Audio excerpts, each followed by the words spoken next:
అందరికీ నమస్తే. నేను మీ రచన. ఈ రోజు నేను మీకు పరిచయం చేయబోతున్న పుస్తకం లలితా వర్మ గారి తరుణిమ నవల. ప్రేమను వ్యక్తీకరించుకోవడంలో నాటి నుండి నేటి వరకు కూడా కొంత సందిగ్ధత ఉంటూనే ఉంది. నేటి నాగరికత వల్ల ఈ ప్రేమించే పద్ధతుల్లో ఎన్నో మార్పులు వచ్చినా ఇప్పటికీ ఎందరో స్త్రీలు తమ ఆత్మాభిమానాన్ని, వ్యక్తిత్వాన్ని నిలుపుకోవడానికి తమ ప్రేమను తమ మనసుల్లోనే దాచుకుని ఆ కళ కరిగిపోయాక కుంగిపోతున్నారు. ఇటువంటి స్త్రీల గురించి లలితా వర్మ గారు రాసినటువంటి నవలే తరుణిమ.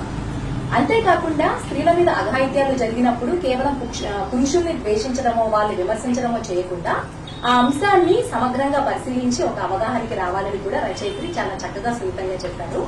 అలాగే ఇప్పటి జనరేషన్ అమ్మాయిలకి ఒక సపోర్ట్ సిస్టమ్ లాగా తల్లిదండ్రులు ఉండి వాళ్ళ ప్రేమ జీవితం కావచ్చు, వాళ్ళ జీవితాన్ని కుటుంబం కోసమో సమాజం కోసమో బతకకుండా ఇంకా బాగా ఎలా జీవించవచ్చో కూడా ఎంతో చక్కగా రాశారు. ఇదివరకటి నవళ్ల కన్నా కూడా లలితా వర్మ గారు ఈ నవల్లో భావ చిత్రణ కావచ్చు, పాత్రల్ని ఉదాత్తంగా చిత్రించడం కావచ్చు చాలా బాగా అనిపిస్తుంది. మంచి ఫీల్ గుడ్ నవల్లా అనిపిస్తుంది.